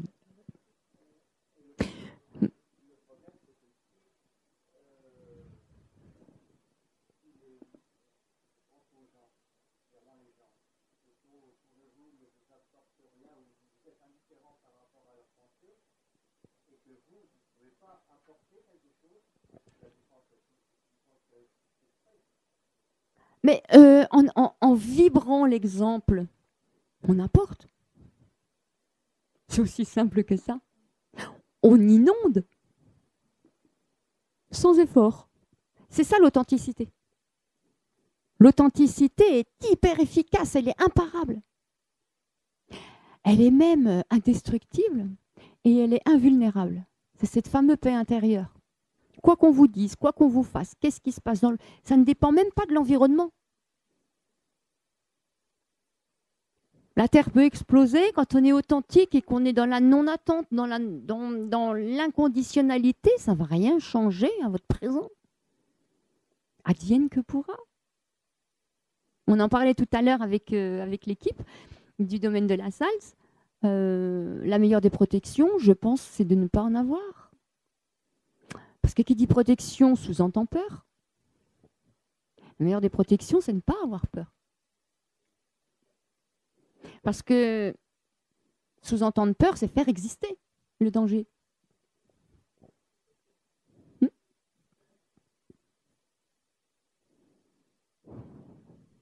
ne sais pas à combien de temps on est, parce que moi, je suis hors du temps quand je parle. On peut faire la pause maintenant. Ah, c'est ça bien, tombe pile poil. Merci. Comme j'en ai parlé avec quelqu'un durant la pause, qui me disait que c'était dangereux de parler avec les défunts, d'ouvrir cette brèche avec les mondes invisibles, parce qu'il lui a fallu des années pour s'en débarrasser. Et il me disait, ça demande beaucoup de volonté pour s'en débarrasser. Alors effectivement, mais j'ai repris le mot volonté. C'est vrai que c'est volonté, mais en même temps, essentiel, c'est fermeté. Et pour avoir de la fermeté, il est nécessaire de s'être trouvé soi, de s'auto-légitimiser, d'être stable dans ses baskets, d'être équilibré soi-même. Quelqu'un qui est schizophrène, quelqu'un qui est dépressif, il est évident que s'il ouvre une brèche avec ces mondes invisibles, il a toutes les chances d'être déstabilisé par des entités qui risquent d'être plus vindicatives que lui-même ne l'est. Et c'est pour ça qu'il est nécessaire d'être soi-même hyper équilibré, parce que nous avons le dessus sur les entités, et que même si elles s'imposent, nous pouvons leur dire « disparais, ce n'est pas le moment, dégage, je ne te veux pas ». Mais ceci demande un alignement que Greg Braden explique très bien, c'est-à-dire qu'il est nécessaire que votre pensée, vos émotions, votre cœur aillent vraiment tous dans la même direction. Parce que si vous dites verbalement « dégage », mais qu'en même temps, émotionnellement, vous avez le trouillomètre à 0, ça ne fonctionne pas. La vibration n'est pas suffisamment ferme et directive. Voilà pourquoi il est nécessaire de se trouver, de se réparer, d'avoir cette paix intérieure qui est invulnérable et qu'on ne peut déstabiliser en aucun cas, quelles que soient les circonstances et quelles que soient les interactions avec les uns et les autres. Voilà. Et sachez aussi que quand vous ouvrez cette brèche, tout est une question de plan d'évolution. Si vous êtes quelqu'un avec des intentions positives, d'évolution, de partage, de connaissances, vous avez toutes les chances d'attirer la même chose. Quand j'ai dit tout à l'heure qu'il y avait deux forces dans l'univers, c'est attraction ou répulsion, c'est aussi simple que ça. La différence avec ce plan terrestre, c'est que ce n'est pas comme des aimants, le plus attire le moins, c'est que dans l'univers, le plus attire le plus. Et que plus vous allez penser positif, sans tomber dans la pathologique du déni ou du plus ou du bisounours, évidemment, ça ne va pas. Tout est une question d'équilibre. Mais plus vous avez l'intention d'avoir du positif, plus le positif va s'installer. Vous avez toutes les meilleures chances quand vous vous levez le matin en disant « punaise, ça va être encore une journée de merde » pour que ça soit effectivement une journée pourrie. Voilà, c'est vous qui décidez. C'est pour ça qu'on dit « vous êtes les créateurs de votre réalité ». Et ça, c'est aussi du vécu. D'ailleurs, tout ce que je transmets, c'est expérimenté, mais à chaque fois. Sinon, j'en parlerai pas. Et c'est vrai que pendant 50 ans, j'ai réalisé que je me levais tous les jours en disant fuck society, no future, idéologie punk. Voilà. Et puis qu'un jour, je me suis dit, tiens, on va essayer leur truc à la con, là, de dire que ça va être une journée merveilleuse. Et je me suis laissée prendre à ce propre jeu parce qu'effectivement, ça a inversé la tendance. Mais évidemment, il est nécessaire d'avoir une volonté de bonne foi, honnête. C'est-à-dire que l'approche, par exemple, d'un moineau à 50 cm de vous puisse représenter un miracle de la vie.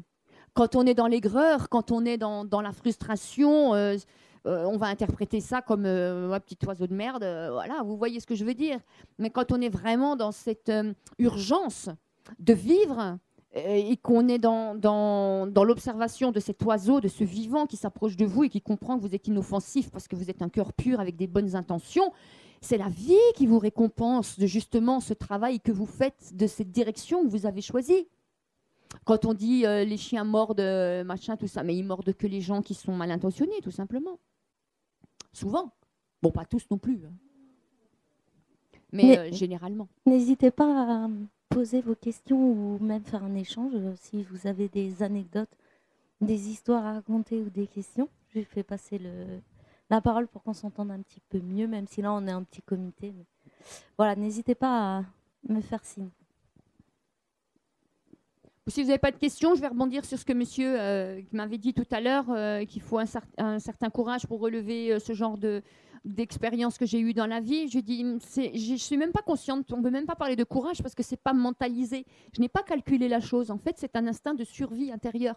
C'est une résilience et j'en parlais avec l'une d'entre vous, Marie-Hélène, je crois. La résilience, effectivement, on n'est pas tous égaux devant cette capacité parce qu'elle est génétique en plus, hein. C'est comme l'alcoolisme, ça se transmet. D'ailleurs, c'est rigolo parce que quand j'ai rencontré ma mère génitrice pour la première fois, elle m'a demandé si par hasard j'étais pas alcoolique parce que c'était héréditaire. Et je lui dis ah bah si. Mais en l'occurrence, je sais pas. Je pourrais pas dire que c'est héréditaire dans ce sens où moi je suis tombée dedans pour pouvoir faire cette activité dont je vous ai parlé tout à l'heure. Je ne sais pas si le choix de cette activité ne se serait pas présenté si je serais tombée dans l'alcoolisme parce que je suis pas par goût personnel, je ne suis pas une adepte de l'alcool pour autant, hein. Tout ce qui est alcool fort, tout ça, donc je ne sais pas. Donc je ne sais pas. Oui, je pense que c'est un instinct de survie, un instinct animal, voilà. Et je crois que tout est là. Et j'avais fait un diaporama il y a 3 ans pour expliquer un peu le sens, le but des formations que je proposais. Et j'avais fait un diaporama avec une photographe géniale qui est la mère de Johan Fréget, qui avait gagné The Voice, je crois, et qui habite dans les Cévennes. Donc c'est Emmanuel Fréget. Et c'était dans les Cévennes, des magnifiques photos de nus artistiques. Donc on ne voyait rien au niveau de la poitrine, on ne voyait rien au niveau du sexe féminin. Je l'ai sorti il y a 3 ans, seulement la problématique, c'est que la société n'est pas prête à comprendre le message. Moi, je voulais le poids des mots, le choc des photos, mais ils n'auront retenu que le choc des photos associé à mon passé. Donc, je me suis fait lyncher et j'ai dû très rapidement enlever ce diaporama. Mais je le garde et je le montre à certains stagiaires quand il est nécessaire, où je montrais cette notion essentielle de se mettre à nu. Bas les masques, bas les costumes, bas les rôles en fait. Arrêtez de jouer des rôles et retrouver... vous savez, civilisé pour moi, c'est synonyme de dénaturé. C'est synonyme de aseptisé. On a perdu notre nature animale. Et c'est elle qui est efficace autant en termes de survie qu'en termes de capacité. Oui, Émilie ? J'avais une petite question par rapport à ce dont tu as parlé tout à l'heure, la présence. Et je voulais savoir si éventuellement la non-présence peut apporter le même genre de faculté, c'est-à-dire vraiment l'opposé. Non, la non-présence, tu passes à côté de tout. Quand tu es non-présence égale automatisme, tu passes à côté de tout, des signes, de tout. Tu ne vois rien. Tu n'entends pas, tu ne vois rien. C'est incorporé à ton quotidien, tu vois. Du coup, tu ne peux pas en saisir le sens extraordinaire. Tu vois, tu es en train de faire quelque chose, tu as une odeur qui passe. Ah tiens, marrant, ça sent ça. Mais tu ne fais pas le rapprochement que ça n'a aucun rapport avec ton environnement actuel. Tu l'intègres. Tu ne te poses pas la question plus loin. Ou alors, tu sens une pression sur ton bras, tu te dis, ah tiens, bizarre, j'ai une courbature. Tu intègres dans ton quotidien inconscient, d'inconscience. Tu comprends? Tu te racontes une histoire, en fait. Ton cerveau est en interprétation mentale. Et tant que tu es dans ton interprétation mentale, tu vas passer à côté de la réalité. C'est-à-dire que ça n'a rien à voir avec ton environnement, c'est une pression de l'ordre de autre chose. Ouais, je comprends ce que tu dis. En fait, je me suis certainement mal exprimée. Je pensais plus à une question de non-être. Quand tu fais le vide, donc tu peux être présent physiquement, comme tu dis, en présence animale, mais en fait, tu n'es plus du tout mental, tu n'as plus du tout tu vois, c'est... J'allais dire un truc, pour moi c'est facile de ne pas être dans le mental parce que j'ai zéro cerveau. Oui, je sais, mais il y a des gens pour qui c'est pas facile parce qu'ils, voilà. C'est l'avantage d'être blonde et de ne pas avoir des facultés cognitives hyper développées. C'est un avantage. Les pensées, le mental ne sont pas quelque chose sur lesquels se braquer ou quelque chose à éliminer. Non, c'est à réorienter. Il est impossible de faire taire le cerveau parce que c'est son job, il est programmé pour ça et c'est sa fonction d'organe en fait. Et donc c'est impossible de l'arrêter. Par contre, nous avons le pouvoir de réorienter ses pensées. Donc quand on s'aperçoit, donc en présence, quand on revient présent et on se dit « Ah mince, je suis de nouveau en train de penser à ce qui va se passer dans 15 jours alors que j'ai décidé d'être bien présent à ce qui se passe maintenant. » Et bien tout simplement, allez, on se dit « Allez, je ramène ma pensée à maintenant. Comment je me sens? Est-ce que j'ai chaud, j'ai froid? Est-ce que j'ai mal quelque part? Est-ce que j'entends un bruit? Est-ce que je suis confortable, pas confortable? Ah tiens, je ne me sens pas bien. Pourquoi je ne me sens pas bien? Est-ce qu'il y a quelqu'un qui me dérange? » Voilà, ça c'est ce genre de questions qui sont évolutives. Et les pensées sont à réorienter. On ne peut pas les arrêter. Notre pouvoir réside là-dessus. Pas à observer juste, il y en a qui disent observer puis laisser les disparaître. Bah, je trouve ça un peu ballot. Hein. Ouais, non.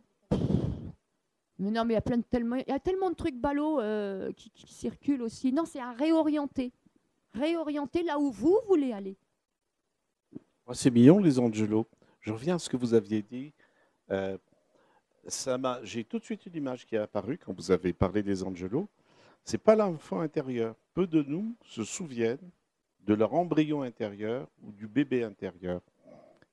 Regardez ce petit être. Il n'a pas tout ce que l'on vient de discuter.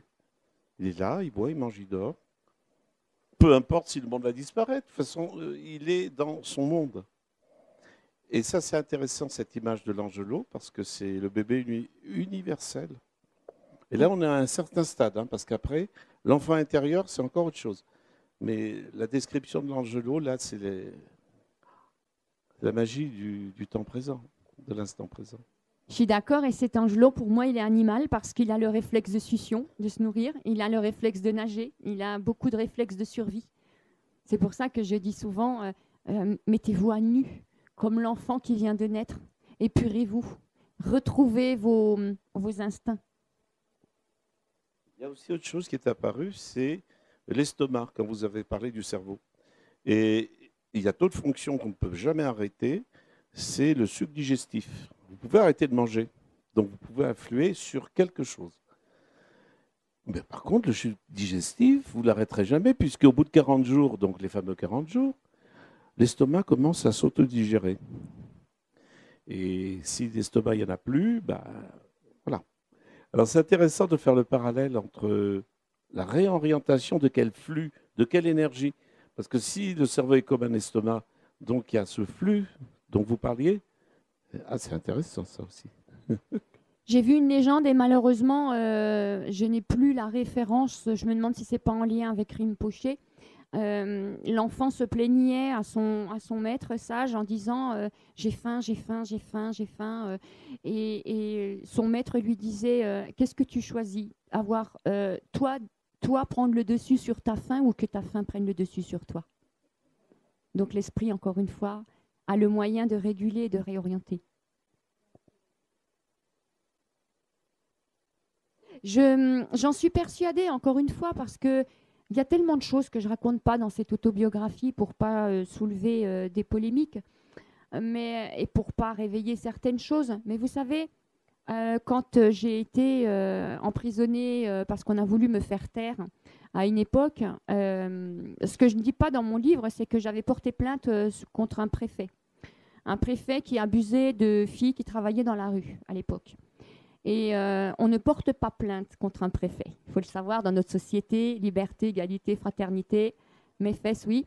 Et il y a des intouchables. Donc moi, j'ai essayé de, justement, faire abattre un des intouchables. Et on a essayé de me faire taire. Donc pour des faux mobiles, on m'a enfermée. Et je risquais 18 ans de prison pour des mobiles qui ne tenaient pas la route, puisqu'il y avait un dossier comme ça de témoignages qui était en ma faveur. Il faut savoir que lors de mes gardes à vue, ils n'ont rien respecté. J'ai subi la faim, j'ai subi la privation d'aller aux toilettes, j'ai subi beaucoup d'humiliations et beaucoup de chocs psychologiques. Et je pense que mon éducation m'a permis de surmonter tout ça sans flancher, dans le sens où ils attendaient que je dise des choses qui allaient dans leur sens, que je n'ai jamais dit, parce que j'avais une endurance mentale, on va dire une endurance... en fait, l'esprit, je pense... Oh, comment dire? Vous savez, il y a aussi un film qui s'appelle Le Secret. Si vous regardez à quel point l'esprit est fort, c'est un truc de fou. Il surmonte énormément de douleurs et tout ça. Vous savez, mes parents, la maltraitance, je connais. Et moi, j'avais pris pour habitude mon esprit sortait de mon corps pour pas sentir la douleur. Donc, où sont les limites de l'esprit? Je ne saurais vous dire. Je pense qu'on peut plus parler de limites corporelles que d'esprit. Je pense que l'esprit n'a pas de limite. Voilà. Tout à l'heure, vous avez évoqué l'alcool, mais il y a génétiquement, j'ai un ami qui pouvait boire, c'est seul parmi des centaines, sans être positif à l'alcotest. Donc génétiquement, déjà la nature nous montre qu'elle peut donner des capacités plus importantes par rapport à l'absorption d'alcool. Mais qu'est-ce que c'est cet alcool? C'est ce que les anciens appelaient les substances sacrées. Et vous avez parmi tous les chamans que je connais et les voyants, moi, Alexander m'a dit, tu ne touches pas l'alcool. Donc je sais que toutes les substances, le tabac, l'alcool, j'en ai pas besoin. Et c'est autre chose. En revanche, les substances sacrées, et génétiquement ou pas programmées, permettent à certaines personnes, et les champignons aussi, vous, est-ce que vous pensez que c'est l'alcool? Est-ce que vous avez essayé d'autres substances pour planer, ou vous n'en avez pas besoin, puisque ça a été des épreuves rudes aussi pour sortir du corps? Ah non, non, j'ai besoin de rien du tout pour planer dans le sens connexion, on va dire. Hein. Évidemment, j'avais besoin à l'époque d'alcool pour me désinhiber, mais j'ai toujours été connectée dans un autre monde. Ouais. Tout à fait, mais en même temps, pour être habitée à côté d'un rassemblement qui s'appelle le Powo à Ornans, où il y a des tribus qui viennent, des véritables tribus amérindiennes qui viennent faire leur Powo. Pour avoir discuté avec eux, ils déplorent l'introduction de l'alcool dans leur tribu parce que ça les a rendus addicts et complètement éloignés de leur capacité, de leur culture et de leur esprit, en fait. Donc l'alcool, à mon sens, tue l'homme. Je pense pas que l'alcool... je vais dire, à une étape, ça peut peut-être aider, mais à un moment donné, ça part en vrille. Ça ne peut pas être l'élixir magique. Je pense que le nectar des dieux est vraiment à l'intérieur et n'est pas un apport extérieur. Et c'était une véritable fontaine de jouvence que la spiritualité et le chemin de retour à soi, de rencontre avec soi. Parce que pareil, pour du vécu, quand je vois des photos de moi il y a 15 ans, vous ne pouvez pas savoir ce que la douleur et la frustration rend moche, crispé, ridé. Et c'est pour ça qu'à mes formations, on fait un selfie avant et après. Mais quand les gens ont compris, vous savez, ce qui fait mal, c'est l'incompréhension. C'est le grand point d'interrogation sur des questionnements. On ne peut pas accepter quelque chose qui n'a pas de réponse ou qu'on ne comprend pas. Et quand la réponse arrive, on arrive à la compréhension amène à la délivrance, à l'acceptation. Et ça relâche. Alors, ça fera 50 € de plus pour le lifting. Mais c'est vrai que ça se voit. Quand on rencontre quelqu'un, on dit punaise, il est moche, il est aigri, il est tout. Mais oui, la crispation intérieure se voit sur les muscles. C'est comme un muscle qui se tétanise, qui ne veut pas lâcher prise, qui se crispe. Cette douleur fait mal.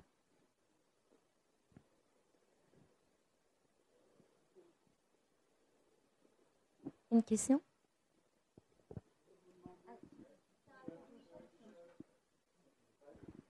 Toutes les épreuves par lesquelles vous êtes passé, est-ce que vous recherchiez quelque chose, c'était sciemment, ou alors au début vous êtes parti au hasard, ou alors c'était volontaire pour faire une expérience, des expériences dans votre vie pour vous trouver vous-même? Les épreuves par lesquelles je suis passée ont été la résultante de choix. Ces choix ont été la résultante d'émotions. C'est-à-dire que à force qu'on me dise que je valais rien, que j'étais juste bonne à allumer les hommes parce que tous les hommes me regardaient et tout ça, j'ai fait des déductions personnelles. Et je me suis dit, quand on m'a proposé de rentrer dans le milieu de la prostitution, par exemple, je me suis dit, bon, ben, apparemment, c'est ma voie. Puisque prostitution veut dire belle fille qu'on paye pour... puisque apparemment, je suis une allumeuse alors que j'étais encore vierge et tout ça. Donc, c'est des déductions. J'avais rien à prouver, à chercher. Ça a été un raisonnement, une logique par rapport à ce qu'on me disait, par rapport à des vérités que j'ai prises. Je me suis dit, bon, bah, ils ont peut-être raison. Hein, comme je ne suis pas à l'école, je ne comprends rien à l'école, donc je suis nulle, je suis une nouille. J'ai que mon physique pour moi. Qu'est-ce qui reste comme métier, hein? Je ne fais pas 1m75, donc mannequin, c'est mort. Bah voilà, il me reste juste ça.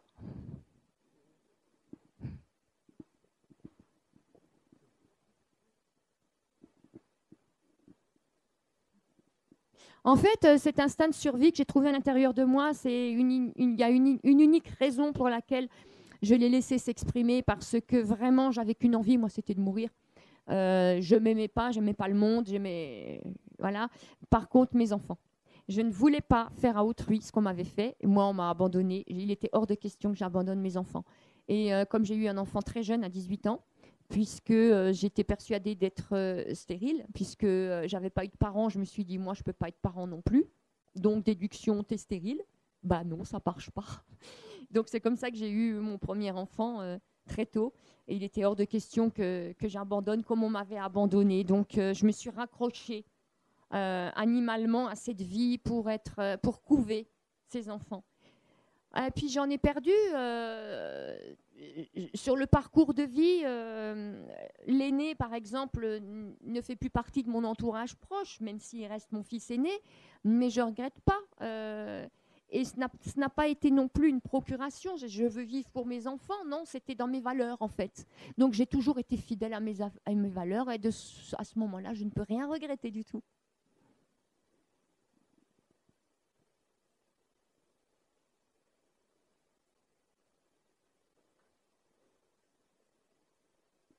Et ils osent plus quand ils sont assis en cercle. Une question? N'hésitez pas, les gens du fond. En parlant d'hypnotiser, donc j'utilise l'hypnose qui est un outil très fort. Et il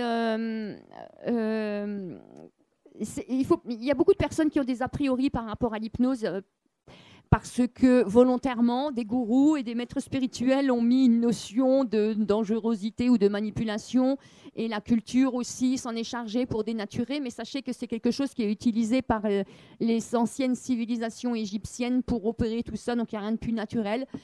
Et vous êtes en état d'hypnose au quotidien sans vous en rendre compte. Hein, quand vous conduisez, puis que d'un seul coup vous vous dites « Ah punaise, je suis déjà là », oui, vous étiez sous hypnose, vous ne vous êtes pas rendu compte, vous étiez dans une autre dimension, dans un autre état de conscience, tout simplement. Donc, c'est pas dangereux. Et sachez aussi que sous hypnose, personne ne pourra vous faire faire quelque chose qui est à l'opposé de vos valeurs. Ça, vous avez toujours le dessus. Et ça, c'est prouvé. On ne pourra pas vous dire « Va tuer ton voisin » si ça ne fait pas partie de vos valeurs. Ça, c'est impossible. Donc, c'est verrouillé. Donc, il n'y a pas de crainte à avoir. Par contre, méfiez-vous de ceux qui font des hypnoses et qui n'assurent pas un suivi derrière. Parce que l'hypnose est un outil qui peut faire réveiller des choses au bout d'une semaine, un mois, peut-être voire une année. Tout dépend de votre rythme à vous d'intégrer les choses. Et il est important que celui qui vous a accompagné dans ce réveil soit là. Tout ce qui vous fera repayer pour une consulte parce que vous avez des résurgences ou des choses qui vous arrivent suite à ça, c'est pas sérieux. Parce que ça fait partie de l'action qu'il a fait dès le départ avec vous. Donc assurez-vous toujours qu'il y ait un suivi gracieux, c'est la moindre des choses.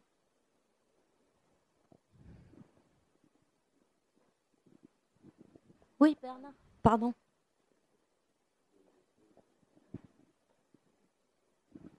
Oui, c'est passionnant. Ça me revient à mes problèmes de sommeil. Donc, j'ai essayé avec Jean-Jacques Charbonnier l'hypnose, ça ne marche pas. L'alcool, la drogue ou n'importe quoi, je n'ai pas essayé, ça ne marche pas. Mais par contre, avec un grave traumatisme qui m'est arrivé au décès de ma femme, j'ai eu à ce moment-là que des merveilles depuis. Et depuis, mon catalogue de médium, parce que je n'arrête pas d'en parler quand je peux, dans les fêtes, dans les festivités, les festivals et toutes les fêtes qu'il y a dans l'Aude. Donc je commence au moins à avoir un médium par village. Je demande justement, c'est gardé secret dans certains villages. Donc ce don, il vient bien de quelque part. À un moment, il est déclenché par un traumatisme. Certains l'ont de naissance, j'attends de voir. Même dans mon immeuble. Donc la dame qui est sortie de son corps a fait une fausse couche. J'en parle dans mon immeuble et automatiquement, je laisse l'au-delà m'envoyer des réponses. Et en ce moment, depuis 10 ans, j'ai un catalogue de médiums dans l'Aude et ailleurs qui est absolument formidable. Il y a un point commun d'un de mes médiums avec vous, c'est, je ne dirai pas son nom parce que c'est un célèbre réalisateur de films. À un moment, sa mère le battait. Donc il a comme beaucoup de points communs, une enfance très difficile, différente évidemment parce que la mère est différente et lui est différent. Quand il a pu se défendre, sa mère l'a mis dehors et en étant dehors dans les quartiers de Saint-Germain, il a rencontré un copain qui lui a dit « tu vas te faire de l'argent en te prostituant et en faisant des pipes aux grands bourgeois de l'époque ». Et aucune école, échec à l'école, échec scolaire, et voilà qu'un soir, en écriture automatique, il va devenir l'un des plus célèbres auteurs français dans le théâtre. Donc j'ai la chance de le rencontrer comme je fais dans un bar en buvant un coup. Et là, il me raconte son histoire parce que je lui ai raconté mon histoire. Et parmi tout le catalogue que j'ai, le catalogue entre guillemets, hein, l'au-delà, je le laisse faire.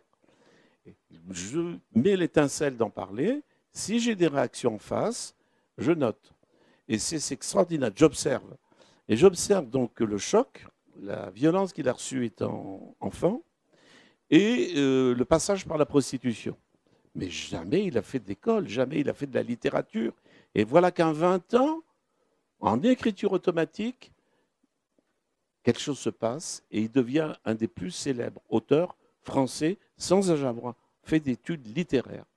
Et donc je suis sûr que j'ai d'autres exemples, mais je ne parle que de celui-là.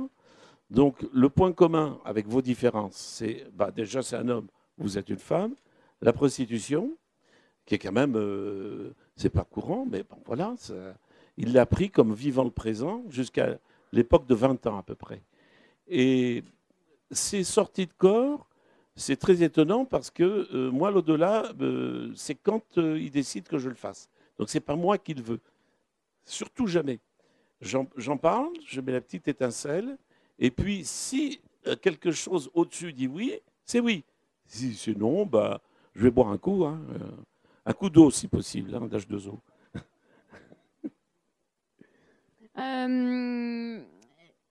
Premièrement, ce que je retire de ce que vous avez dit, effectivement, l'homme a besoin d'être touché personnellement pour que ça lui fasse de l'effet. Voilà pourquoi Quand il y a des attentats, quand il y a des catastrophes, pendant 15 jours, on trouve une humanité réunie, fusion, amour, paix, love, je t'aime, mon voisin, tout ça. Et 15 jours après, ça retombe à l'eau. Pourquoi? Parce que les gens n'ont pas été personnellement touchés. Quand on a été personnellement touché par un traumatisme, on se révèle. Oui, ça change durablement quelqu'un, mais individuellement. Donc voilà aussi pourquoi c'est quand vous avez été touché par un deuil que vous, enfin, ça est arrivé, tout ce que vous venez de raconter. Par rapport à l'au-delà, hein, pas Voilà. par rapport à la... Oui, oui, oui. Je ne sais Tout à pas fait. pourquoi dès notre naissance, on a envie d'aider les autres. Hmm. On n'a pas envie de d'être en compétition. Ça, je l'avais avant. Mais j'avais aucun signe de l'au-delà. Hein. Oui, J'étais mais complètement... quand on est touché par un traumatisme, Oui. c'est là qu'on est enfin dans cette sensibilité qui fait qu'on s'ouvre à une autre chose. Mais il faut qu'on soit personnellement touché. C'est pour ça que ça montrera crescendo encore les catastrophes dans cette humanité jusqu'à ce que l'homme soit presque, on va dire, ah ouais, je sais, le gouvernement, ils disent immunité collective. Voilà, il nous faudrait une immunité collective au niveau du touchage personnel pour que l'humanité fasse enfin, passe de l'autre côté de la théorie du centième singe là, et bascule enfin dans une prise de conscience durable. Pour ce qui est de il s'est révélé écriture automatique, tout ça, je vais dire, là aussi on a un point commun, c'est que j'ai été nul à l'école aussi, et que maintenant je suis chroniqueuse et qu'on demande ma plume pour écrire des bouquins. Je suis même, de temps en temps, je refuse aussi parce que c'est bien beau de vouloir sortir des livres tous les 3 mois, mais si c'est pas soi-même qui l'écrit et qu'on demande aux autres de l'écrire, je vois pas trop l'intérêt. Donc je refuse pas mal de sollicitations, mais il est clair que en fait, je crois que c'est quand on va à la rencontre de soi qu'on est enfin capable d'exploser dans nos compétences innées, et nous en avons tous de naissance. On les découvre. Et je reviens à la question qui avait été subrepticement posée, c'est que lui, après, non seulement il est devenu un célèbre auteur, mais en premier, il était habité par un esprit. Cet esprit lui a dicté son premier livre, qu'il n'a pas retrouvé pendant 30 ans. Et c'est en revenant du Canada qu'il a retrouvé en rêve. Il dit, cherche, tu l'as quelque part. Et ce premier livre qu'il avait écrit à 20 ans, il a retrouvé dans un de ces sacs qu'il avait ramené. Alors, là, on a évoqué rapidement, c'est l'esprit qui est venu l'habiter.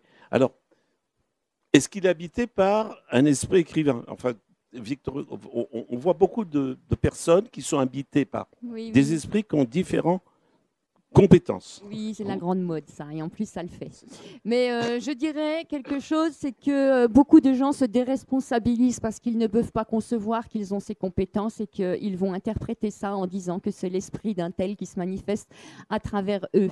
Et quand on me dit, Aline, tu es très connectée, ça vient du divin, tout ça, moi, en ce moment, ça commence à me titiller et un de ces 4, je vais faire un post là-dessus. Mais foutez-moi la paix, laissez-moi le droit d'être intelligente moi-même sans que ça soit le divin qui me dicte quoi que ce soit. Les gens sont dans cette mode de dire je suis connecté, j'écris un livre avec machin, Victor Hugo est venu. Non, pourquoi vous n'envisagez pas avoir vous-même ces compétences?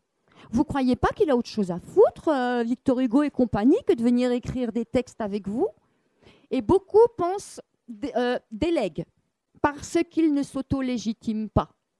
Maintenant, j'ai pris conscience que je n'étais pas la femme délurée qu'on a essayé de faire croire pendant 50 ans, que j'ai des compétences, que je suis quand même capable de raisonnement et d'élocution, et que je ne vois pas en quoi mes textes seraient de quelqu'un d'autre qui m'habiterait de temps en temps. Voilà. Je suis capable de les faire moi aussi. Bravo, mais ça ne rentre pas dans la catégorie étudiée scientifiquement parce qu'il y a des bugs de l'au-delà. Et je vous prie de croire, pour arriver à avoir votre forte personnalité et à savoir qu'on est habité par un esprit et que cette relation va devenir intime, je l'expliquerai, c'est tout un pan de la recherche actuellement. J'ai déjà été habitée par un esprit, c'est très temporaire et ce n'était pas sur demande. C'est quand je faisais encore des consultations médiumniques, j'étais au téléphone avec une consultante et là, ma bouche a parlé dans une langue que je ne connais pas. Elle a posé une question et là, c'est parti et j'ai même cru que j'ai dit un gros mot. Et je dis, excusez-moi, c'est sorti tout seul. Mon mari était sur le canapé, il s'en souviendra de toute sa vie, je crois, tellement il m'a regardé avec des yeux comme ça. Et j'ai dit, excusez-moi, c'est sorti tout seul. Et la dame était en pleurs, elle m'a dit, mais C'était son expression favorite, c'était du basque. Et moi, je ne connais pas du tout ça. En fait, on le sent pas. En fait, on le sent pas parce qu'on reste nous-mêmes, une partie de nous reste dans le mental, en train d'observer. On dit putain, qu'est-ce qui est en train de sortir là? C'est simultané. Il n'y a même plus de question de temps. Il y a tout qui se passe en même temps. Et donc, et ça fait pas mal. Hein. Et on se sent pas. Mais il y a bien quelqu'un qui est venu parler à ma place. Et mon mari m'a dit, comment t'as fait ça? J'ai dit, putain, c'est génial. J'ai même plus besoin de faire le vide dans ma tête. Il parle à travers ma bouche. Donc, mais c'était temporaire. C'était temporaire. Il faut faire attention avec tout ça avant de croire mot pour mot les déliriums, on va dire, et puis les envies aussi, et les attentes des uns et des autres. Il faut faire attention. Je ne rejette pas, mais il faut faire attention. Surtout, j'insiste sur le fait qu'il est nécessaire de rester bien ancré et de bien observer. Et surtout de ne pas minimiser nos propres atouts avant de dire il a parlé à travers moi. Je me suis dit, appelez-moi Jésus. Je suis le messager. Non, faut minimiser. Ça va beaucoup plus loin, puisqu'il y a la police criminelle du Brésil là-dessus.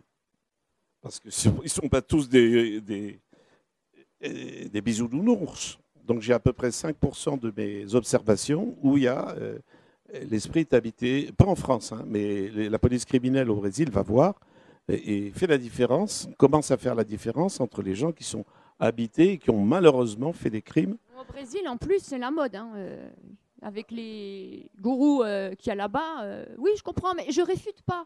Ça existe. Mais je dis, attention, recul, lucidité. C'est tout ce que je dis. Mais ça existe, évidemment. Oui, Émilie. Une dernière question?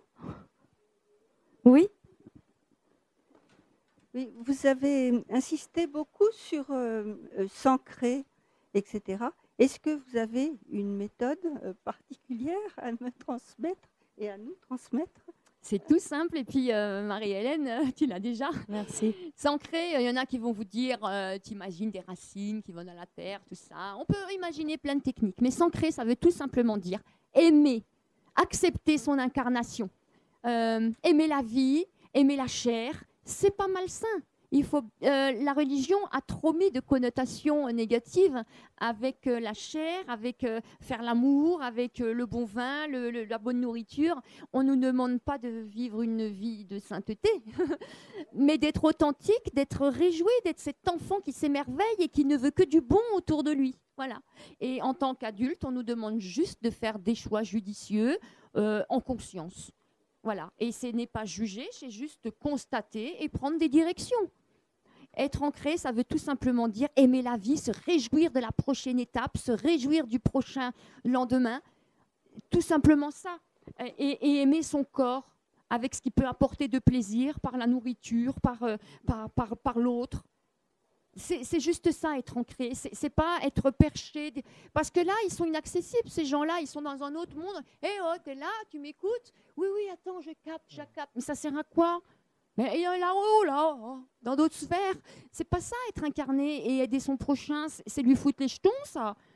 Et le laisser tout seul. » Je pensais que l'ancrage, c'était quand même le fait de se sentir présent dans un instant donné et de ressentir tout ce qu'il y a autour de soi, de ressentir ce qu'il y a dans son corps aussi, et les sons, ce qu'on peut voir aussi. Si on ferme les yeux, on peut voir aussi des petites étoiles dans les paupières, etc. Pour moi, c'était ça l'ancrage. C'est ce que je viens de dire à Marie-Hélène, en mieux. Si vous l'avez mis en mieux. Plus poétiquement, mais c'est exactement ça. C'est ça. Tout à fait. Merci pour cette vie, merci pour cette incarnation, merci pour ce corps, merci pour ces expériences. C'est ça l'ancrage. Et c'est cette distance, cette sagesse. Ouais, mais attention là. Garder, savoir raison garder. Pas partir en vrille et emmener les autres avec nous. Non, il faut vraiment être stable en fait. Écarter toute possibilité cartésienne avant de dire ah ouais, mais là, ah ouais, c'est ça, hein, c'est vraiment ça. C'est tout.